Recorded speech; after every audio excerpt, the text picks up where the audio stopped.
at 10 to 15 miles an hour, you can really take the time to notice the wildlife around you, the birds in the water, or the seals or sea lions or the whales off coast. If you're driving by in your car at 50 or 60 miles an hour or faster, you're not going to see any of that. You're not going to hear it.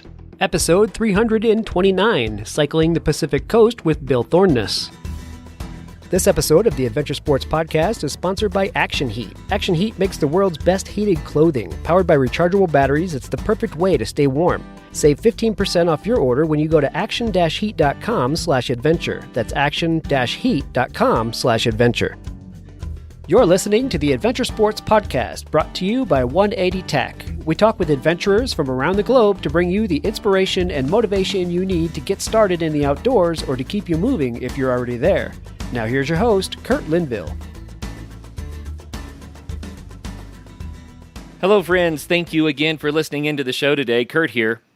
I have a great guest today, Bill Thorness, who's an avid cyclist who has written 2 books on cycling in the West Coast and in the Pacific Northwest.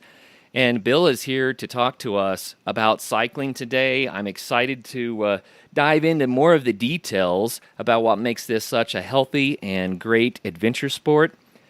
Bill's in the Seattle area. He started biking back in the 80s. He's a recreational cyclist who leads rides for the local bike club there. And he's done bike commuting, he's done road cycling, he's done bike camping. Bill, welcome to the program. Hi, Kurt. Thank you so much for having me. Oh, you bet. Glad to have you, man. So, cycling. Before we hit record here, we started talking about how there's a lot of variation. There's road biking, which entails one thing. There's road racing. There's bike camping. There's bike touring.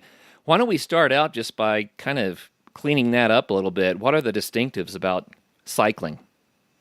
Well, yeah, and of course there's mountain biking and there's commuting, and there's a lot of different gear out there as well. So, I mean, if you have a standard road bike, you might have focused on it being lightweight and not a lot of extra gear on it because you want to go fast, you want to get where you're going, you want to race with your buddies or get in the peloton or, get out for a spin that is really great exercise and accommodates your time constraint or whatever, so that's the kind of bike that might be carbon fiber, or might be a lightweight bike without fenders, without racks, high speed. But a touring bike, a bike used for bike camping or bike travel or cycle touring, it's kind of like the sport utility bike. You sort of load it down. I mean, when I'm loaded down for going on a bike camping excursion or going down the coast like I did for my new book on the Pacific Coast, I've got 35 pounds of gear on my bike, and that's in 4 panniers, 2 on the back, 2 on the front. So I've got 2 racks, 1 over each tire, and a little handlebar bag that's got my essential, things like my camera, my ID and money and things like that, things I want to keep with me when I get off the bike, I put in that little handlebar bag. So all of that adds up. And then I've got on the back rack, generally, I would strap down my tent. So I've got everything I need on my bike for self-supported travel, which is very freeing. So how heavy is the full kit there? Well, it's 35 pounds of gear approximately, and I focus on traveling light. So that's pretty light compared to some people. I've seen people with, canned food and bags of rice and beans. And, really, if you're going to be going really in the backcountry, those kind of things might be necessary. A big jar of peanut butter or something, but I don't travel with much food, and that lightens it up a lot, or a lot of cooking gear. Well, let's talk about the bike itself a little bit. Back in the day, and I'm going way back here, Bill, I already told you that I did most of my road cycling back when I was just a young teen. So we're talking about a long time ago now. But The favorite material for bikes then was chromoly. Double-butted chromoly tubing was the thing. And for touring bikes, they had a little bit slacker suspension that would absorb the bumps a little bit more, and they were a little bit heavier duty so that they could handle the extra weight that you would load them up with. What are people riding today?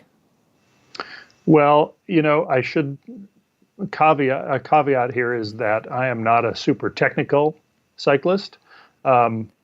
So I couldn't get into the details of a lot of the frame building and things like that. However, I ride a steel bike, Rodriguez, made here in Seattle, and they do a lot of touring bikes. My model is called the UTB, the Ultimate Touring Bike, and they're really focused on that. And there are a few other brands that are focused on that as well. So a lightweight steel bike, which might be 25, 26 pounds like mine is. Surly makes one. You see the Long Haul Trucker by Surly out on the road a lot. Davidson. There are a number of brands that have a touring bike in their ensemble. Trek has a couple of them. So lightweight steel, or the thing about the carbon fiber bikes is you can't attach racks to you can't put braze-ons on carbon fiber and attach racks to it. So it's a little bit more difficult to use that kind of bike for loading down.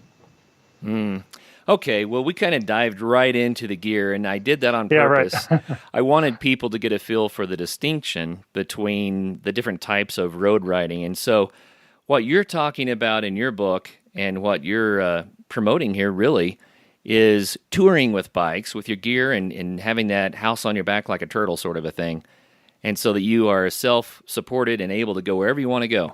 And that sounds like a blast. That is the most freeing, empowering thing, Kurt. There's a lot of detail to researching this book. Cycling the Pacific Coast is the name of the book. Just came out from Mountaineers Books. And I'd spent over 2 years researching it and doing a lot of trips down the coast, sections at a time.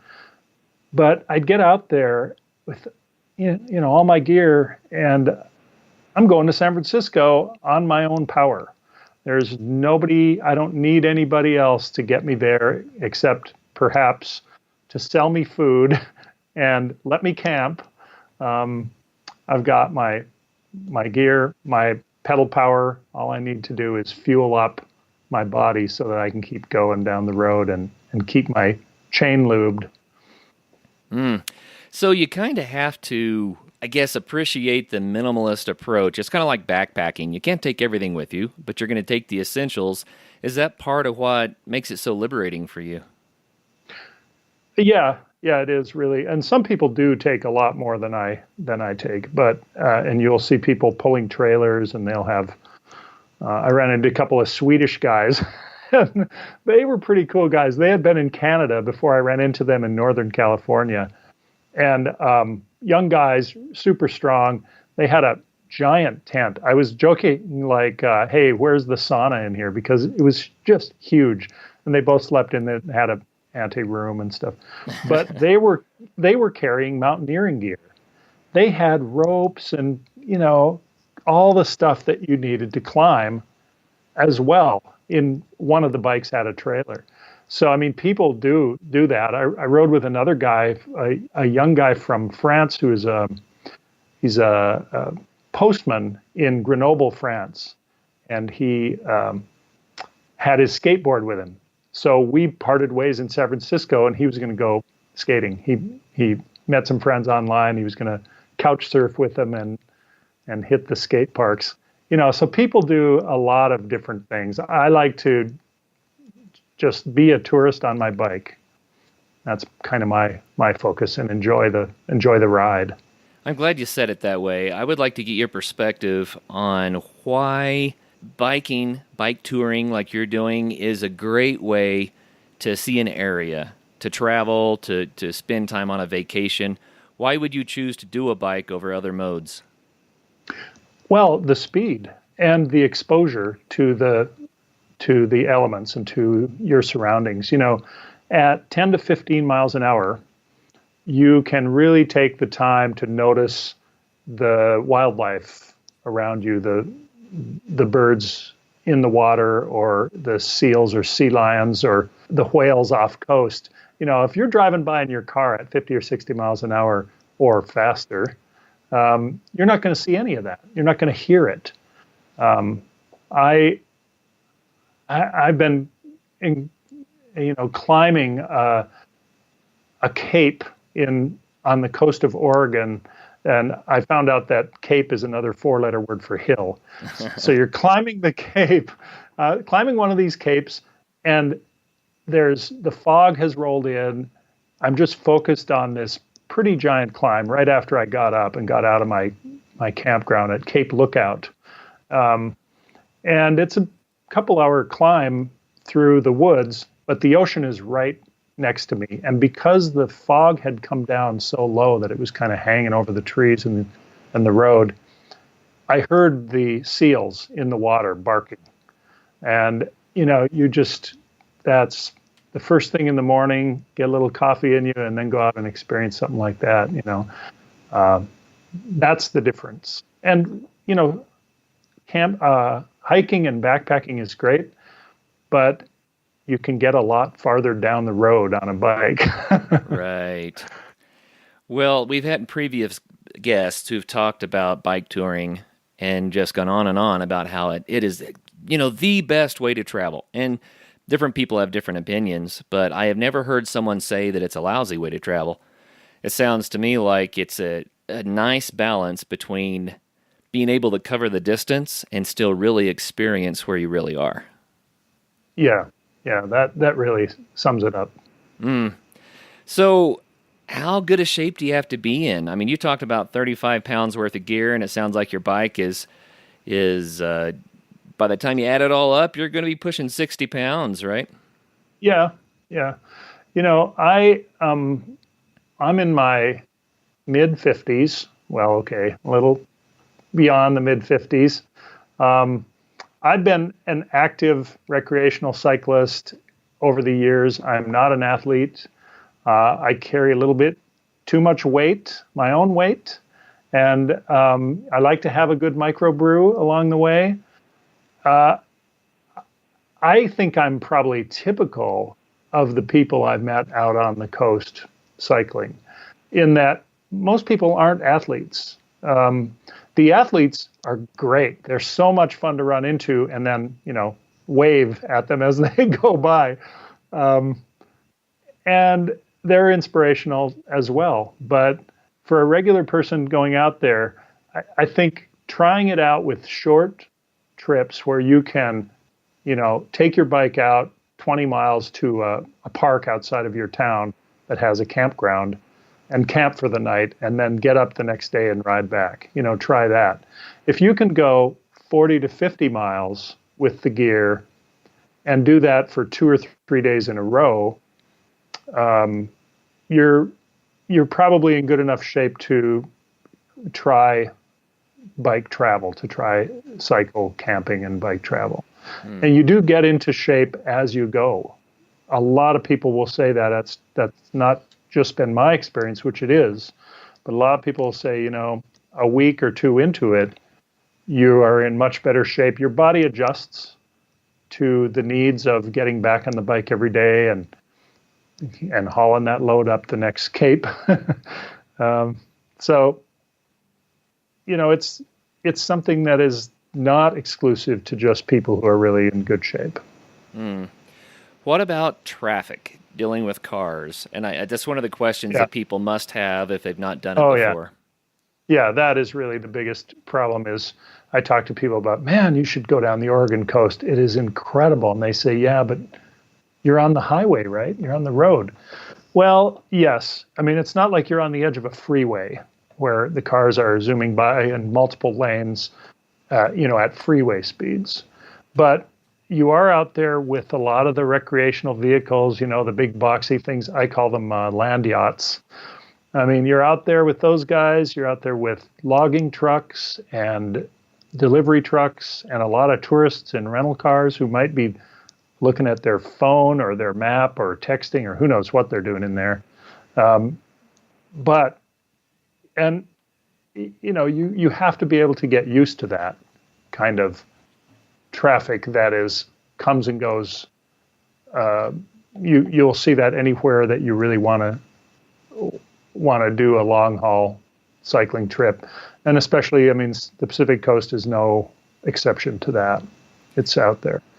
Bill, I did a show several episodes back where the main thrust of the show was to try to sort out a metric to measure how dangerous adventure sports are.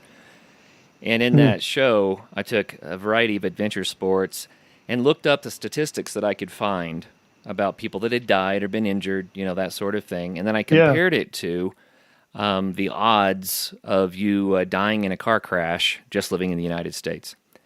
And it turns out, believe it or not, it sounds crazy, but it's true. It turns out that cycling on the road, like you're talking about, is far, far less dangerous than being in a car.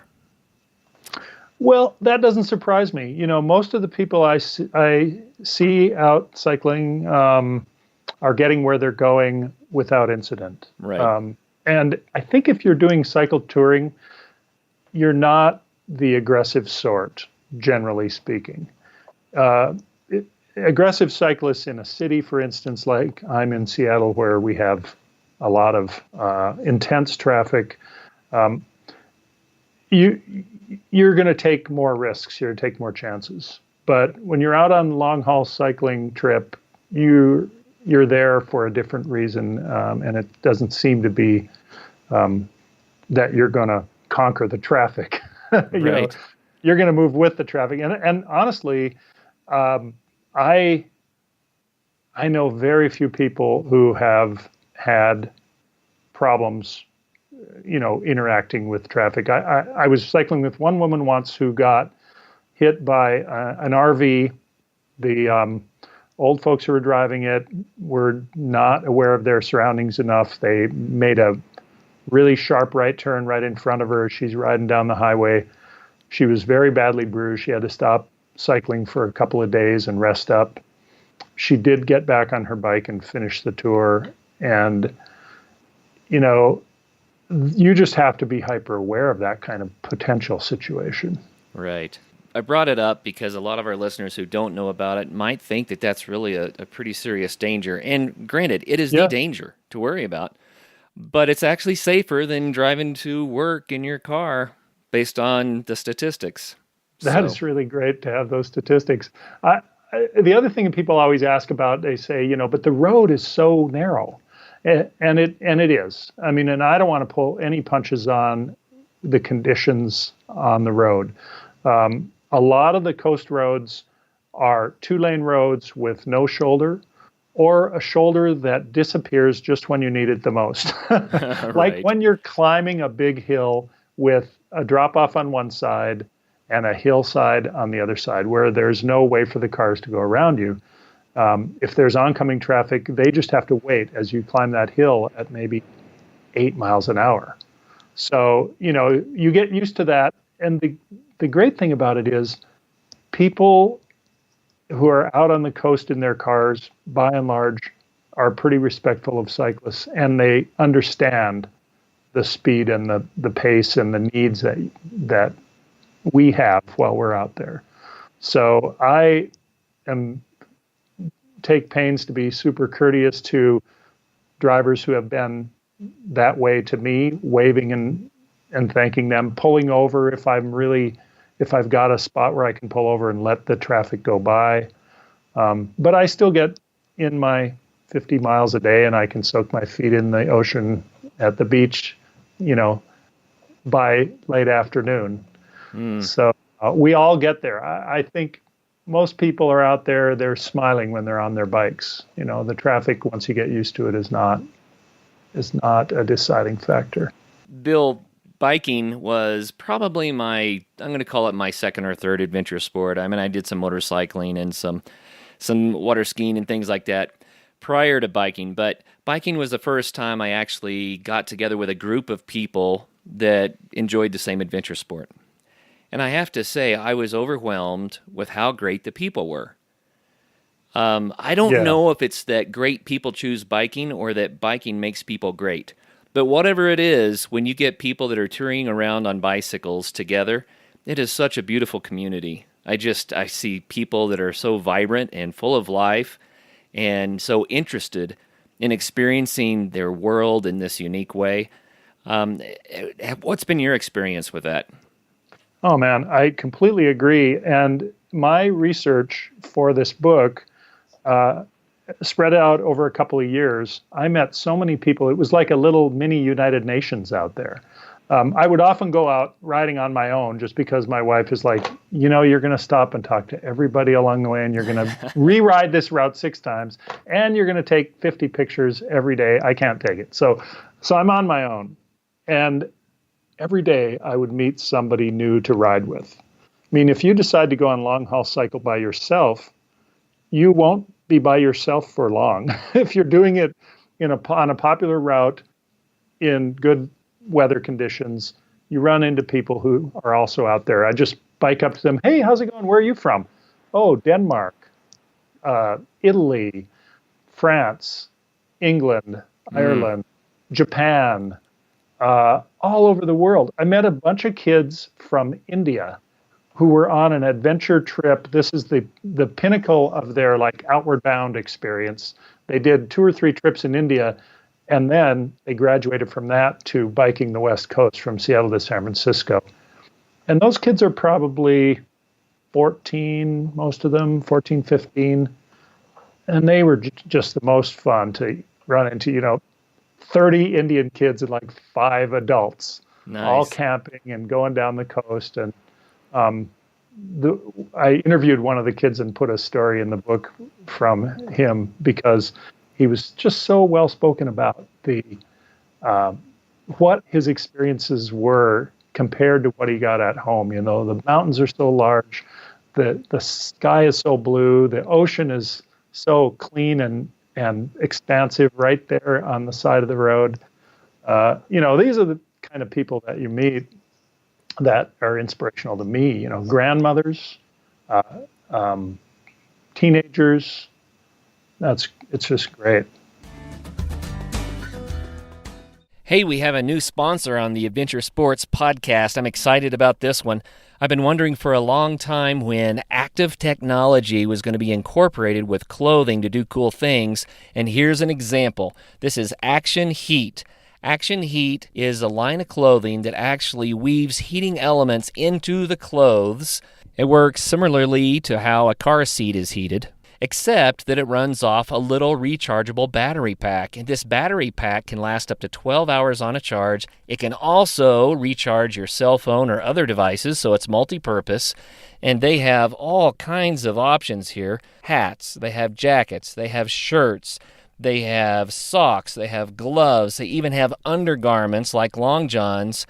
Man, they will keep you cozy from head to toe. I can see using this motorcycle riding up the lift at the ski area, watching a ball game. Anytime I need that little extra boost of heat, this stuff really fits the bill. So, Action Heat, you can get it at action-heat.com/adventure. Please do use the /adventure for 2 reasons. For one, that's how they know that you heard about them from us. For 2, it saves you 15%. So how cool is that? Your holiday shopping is done. All you have to do is go to action-heat.com/adventure. While doing your holiday shopping this season, why don't you drop by our site at 180tac.com and pick up a camp stove for the adventurer on your list. The 180 Stove, 180 Flame, and Bearline Plus are all made right here in Colorado and sure to make your loved one a happy camper. It's a great excuse to treat yourself to something special as well. Visit us at www.180tack.com.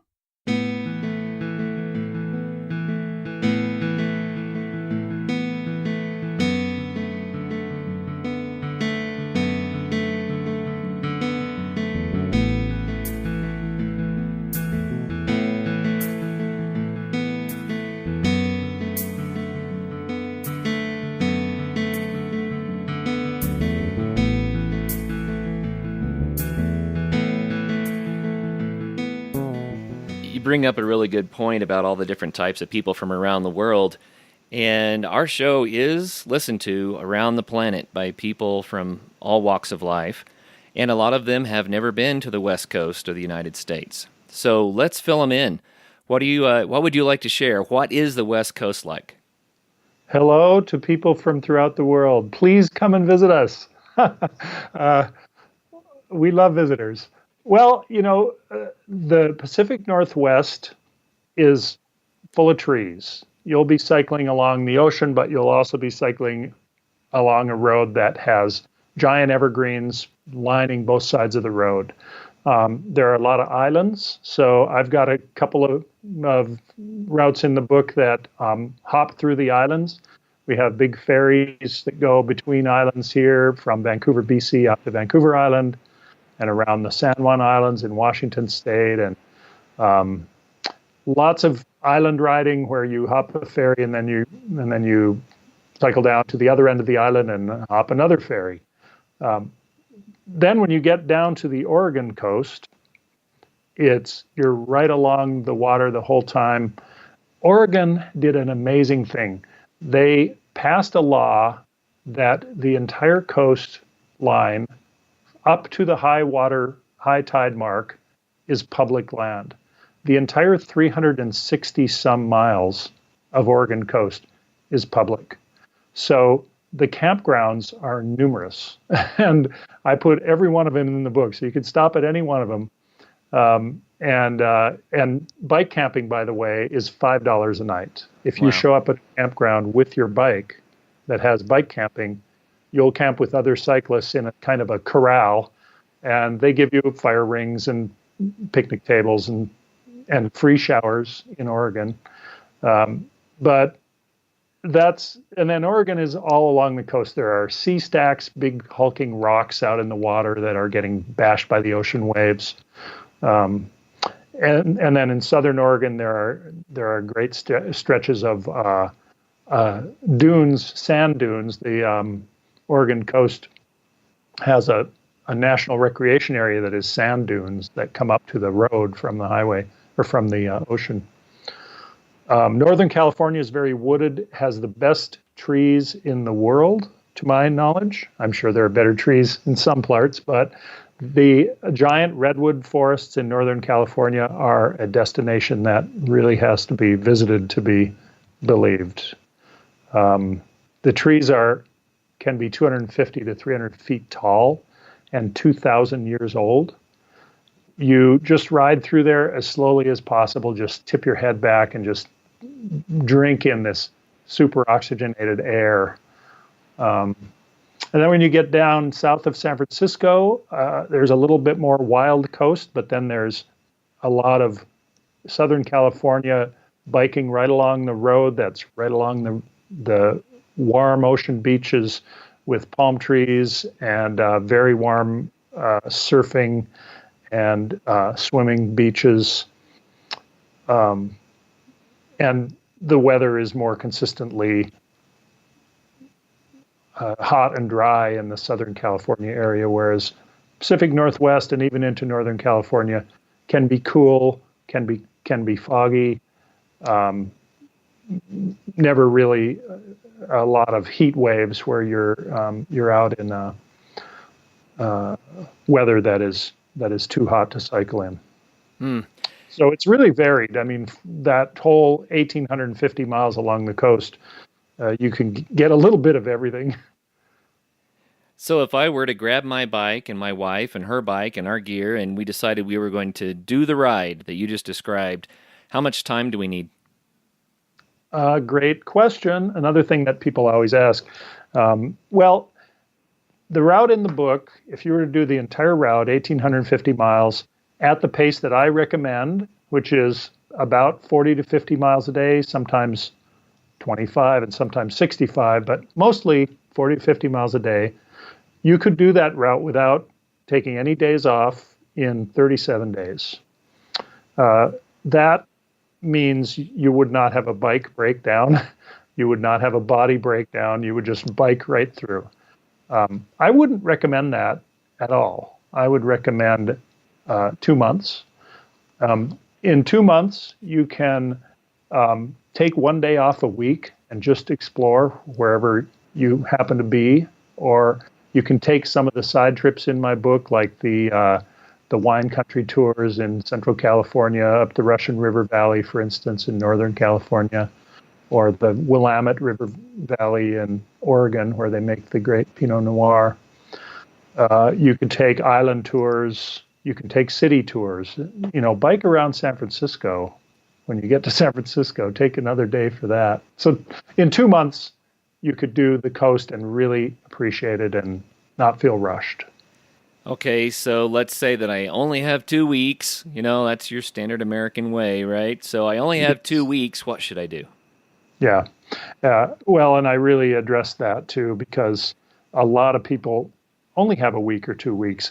In 2 weeks, you could go from Vancouver, BC to Astoria, Oregon, on the north end of the Oregon coast, and include the San Juan Islands in Washington State and a side trip to Seattle. Or you could take Brookings, Oregon, the southern edge of Oregon, to San Francisco and do Northern California in 2 weeks with a side trip in the wine country and a city tour of San Francisco. You could go from San Francisco to San Diego. So you could do the southern half of California in 2 weeks. Or you could do the entire Pacific Northwest. You could do the Oregon coast. There are sections, and another thing that I did, because I know that a lot of people will be doing this, is to give you the transit information in the book that tells you, how the hell do I get back to Portland if I'm going to go the Oregon coast and then I end up at this little town called Brookings on the California border? How do I get back there? And you can do it with a couple of buses and Amtrak. So I give you the Amtrak stations and the trains and the airports and the routing for these various shorter trips that you could do. Wow, that's great. So you laid it all out in the book. So we might as well tell everybody how they can get the book. It's Cycling the Pacific Coast, the complete guide from Canada to Mexico by Bill Thorness, published by Mountaineers Books. Where do people find it? You can certainly find it on Amazon.com. Your local bookstores, you can order any book through a local bookstore, and they will bring it in for you, and then you can support them. There's a service called IndieBound online, INDYBOUND.com, that is run by the local bookstores, so you can order it through them, and they'll deliver it to your local bookstore. And of course, the Mountaineers Books also has, you can buy straight off their website, mountaineersbooks.org. This sounds great. Well, let's dive into the sport itself a little bit, Bill. Let's assume that somebody's hearing this show right now and they're saying, I have never done that, and that's an itch that I need to scratch. How do I get started? Well, the Adventure Cycling Association, they're based in Missoula, Montana, and they provide all the details, the information on how to pack your bike, where to get the gear, where the routes are. They have 31 routes throughout the U.S. that they create maps for. So they have a 5-map set for the Pacific Coast, which is their most popular ride of their 31 rides in the U.S. But they also have Transamerica rides, and they have shorter loops and rides in different parts of the country. So they would be a great resource to start with, adventurecycling.org. And then, just like I mentioned earlier, just try out your gear, load down your camping gear on your bike in some way, shape, or form, and strap it down and go out to a local park and just try one for the weekend and see if you like it. What's the essential gear that they need to have? Stuff like a bike helmet, right? Yeah. Yes. So for the bike, you need a basic kit of bike maintenance things, like a bike pump, extra tubes if you get a flat tire, the gear to be able to take that tube out and put the new one in. Maybe you carry along a multi-tool, it's called, which has, you can tighten things up on your bike with that. and then you go to a good bike shop before you leave and have them check out your bike to make sure it's ready for the road, and they'll tell you whatever else you'd need. I certainly recommend a helmet and gloves and cycling shorts that are padded, and cycling shoes that have a stiff bottom, and maybe they have cleats or clips, but at least a stiff bottom shoe to make your feet more comfortable over the long haul. Okay. Well, if you get into the next step is camping. And so what I take for camping is a good lightweight, really shrinkable sleeping bag, a tent with a rain fly. You really need a rain fly in the Pacific Northwest, by the way. And waterproof panniers to put everything in, or you can get waterproof covers that strap onto the top of your existing panniers. Then in camp, I like to have a pair of camp shoes that maybe soft water shoes, so you can pad around in those in the campground. A jet boil, so you can boil water. I usually have one pan, one cup, one plate that are very lightweight and packable. And then I'll take freeze-dried food. A Mountain House is a really great brand that I use out of Oregon. And I'll supplement that by stopping at the local farmer's market right before the campground or grocery store and getting fresh fruit and, something like avocados and things that you can supplement the freeze-dried food with, and then just boil water and heat it up for the evening meal. Coffee and oatmeal for breakfast, and keeping it very light in the food and drink department. When you're climbing some of these big hills and you have your bike kind of loaded down like that, then gears are going to be important. These days, what's preferred gear-wise? If I were to go to a bike shop and say, I'm going to tour and I'm going to be loaded up and I'm going up some hills, then what am I looking for? Yeah, you definitely don't want to do it on a fixie.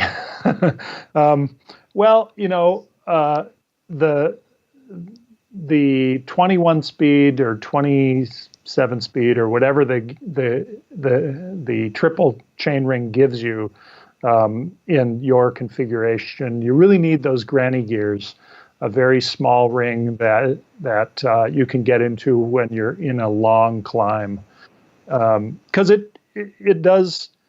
You're not working for speed necessarily, and sometimes you could even get off your bike and walk as fast as you're biking. And some people do, and I see them on the side of the road, and I'm thinking, why not? If you need to walk it up, walk it up. But I like to stay on the bike and get down into the low gears if I need to. And then really good brakes, because what goes up has to come back down. And when you're loaded down like that, you've got a lot of mass.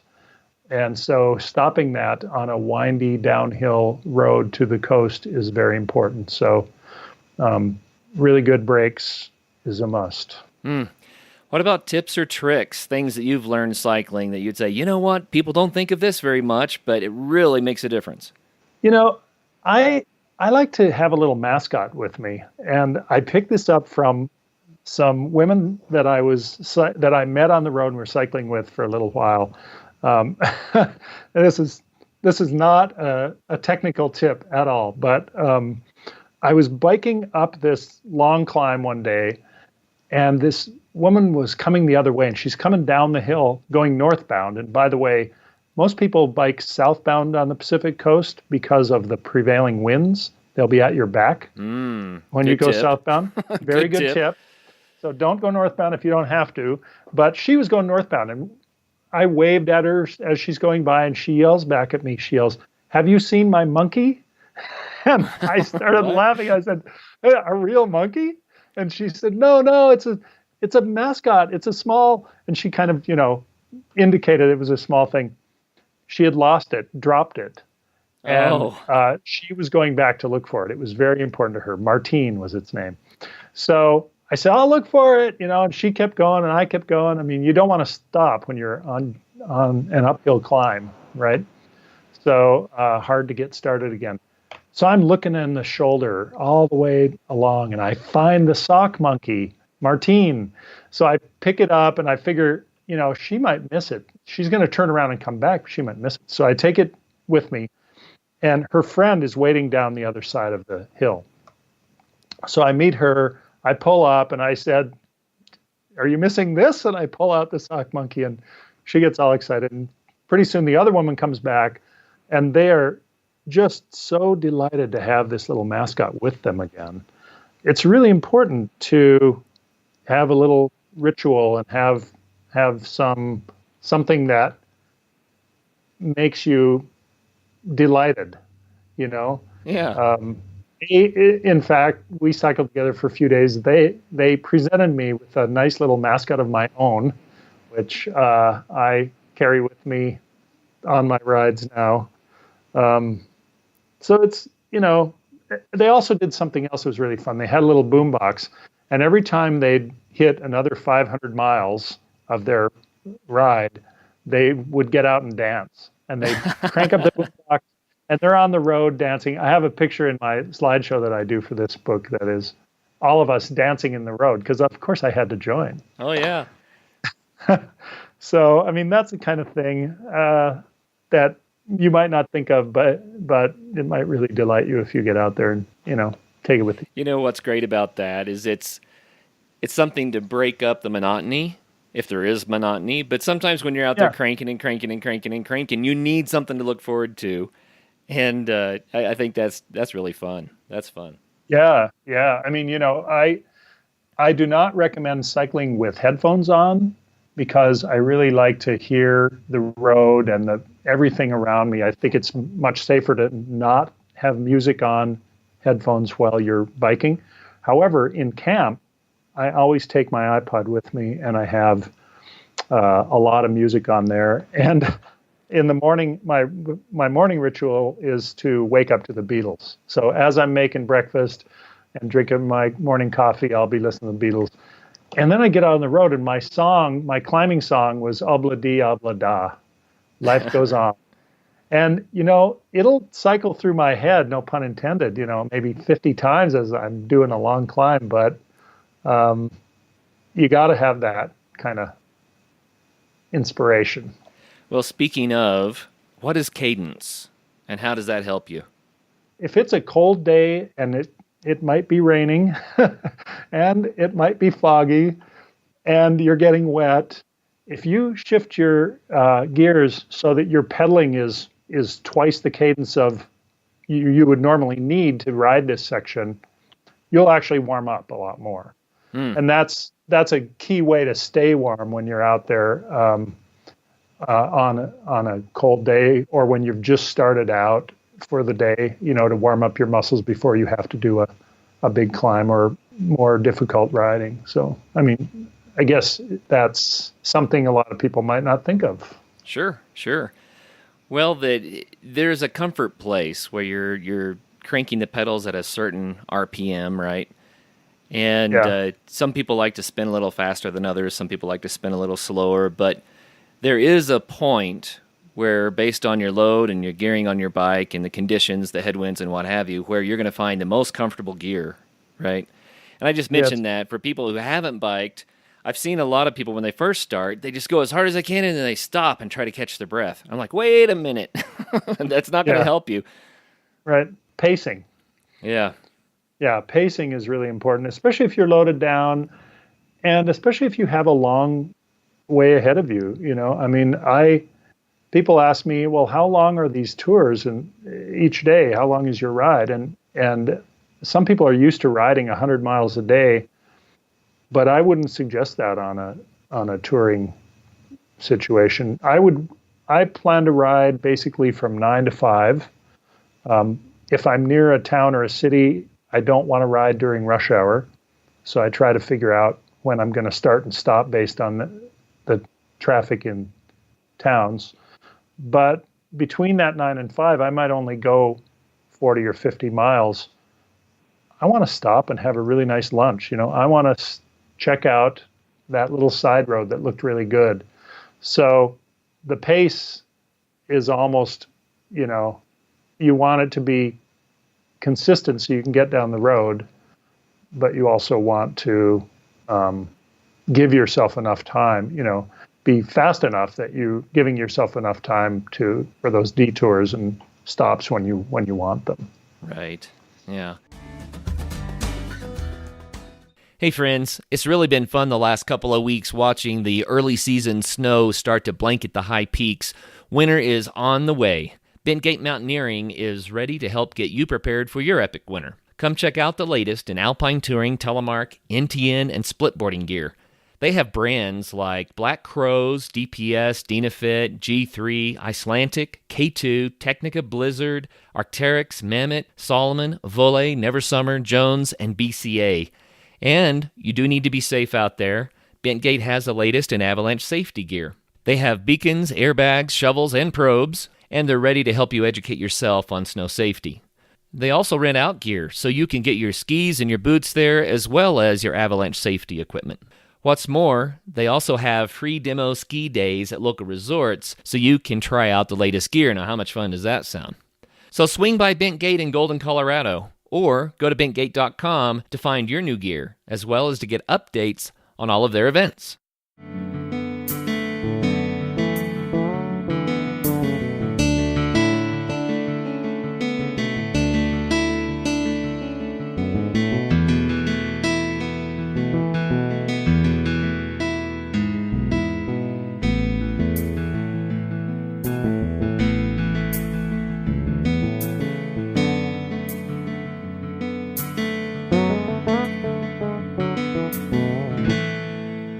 Well, Bill, how did you get started cycling? You said you started back in the 80s. That's a while back. What was it that turned you on to the sport?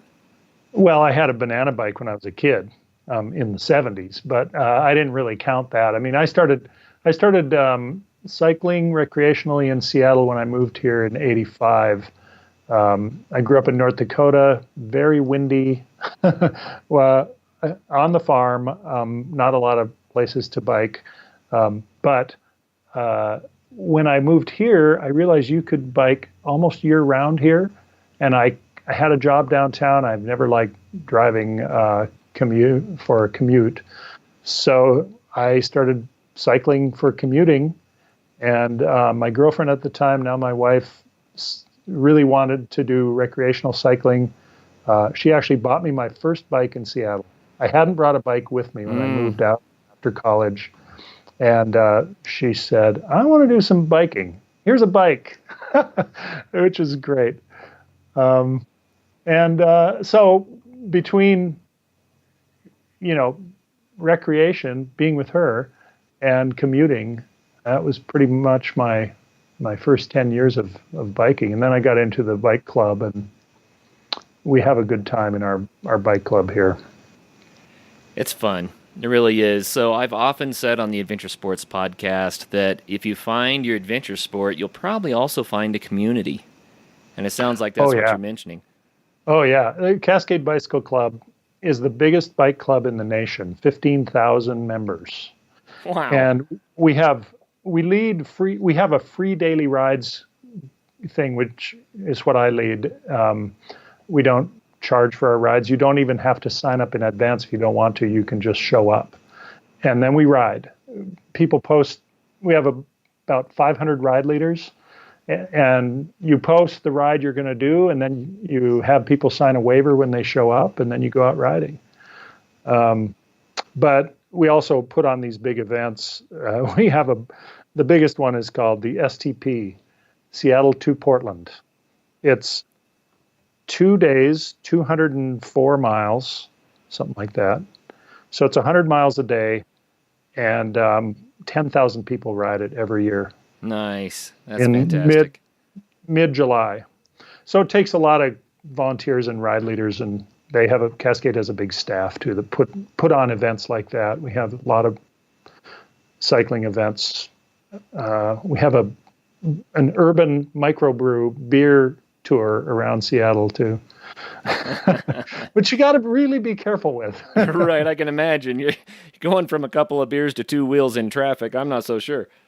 just tasters, just tasters. Just tasters. Awesome. And then they have a nice party at the end in one of the breweries, one of the bike themed breweries around here. Well, if someone took up bike touring for the first time, what do you think they might find surprising? Maybe how much they like it.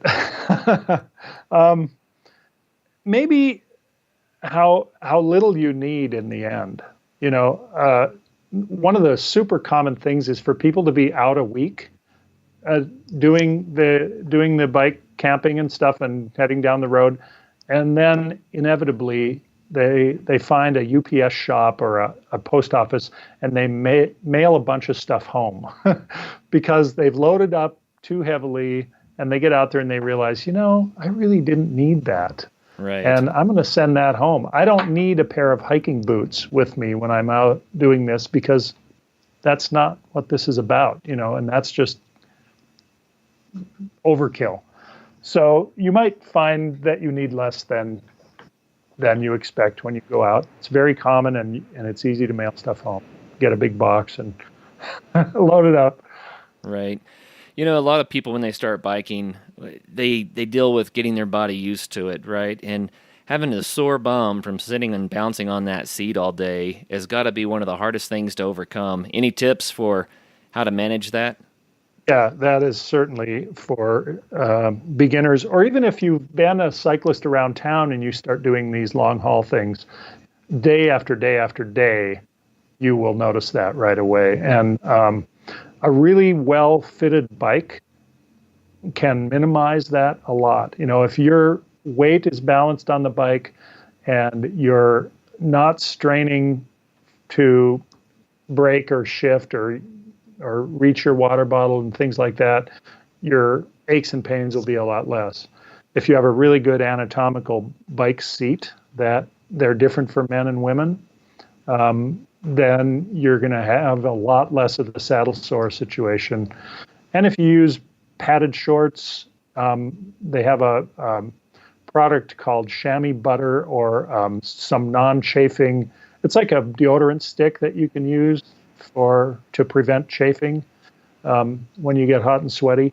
If you use those things, you can minimize it. And after about a week or so, your skin gets kind of toughened up, and then you don't notice it so much. Well, that's important. I mean, I think that's probably the biggest hurdle to overcome for so many people. It's like, I can't sit on that seat again. It's painful. It can be painful, and you really have to resolve that, or you won't be enjoying it. Some people will take a day off a few days into their ride and sort of heal up and then get back on.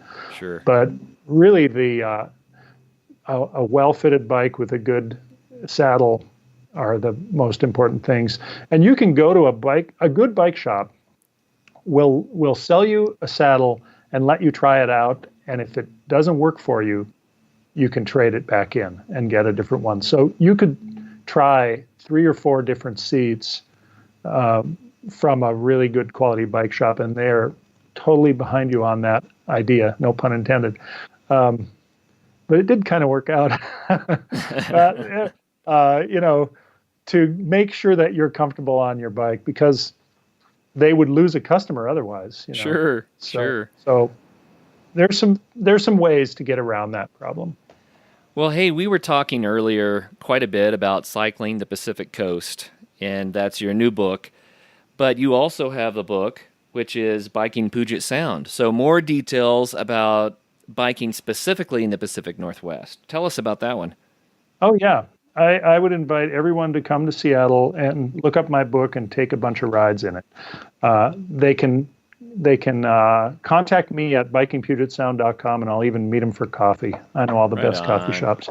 It is 60 rides around Seattle and the 9 counties around us. And it's in its 2nd edition. The 60 rides include about a third urban rides, so how to get around Seattle without too much, without the extreme levels of traffic or too much risk, the safest routes around the city.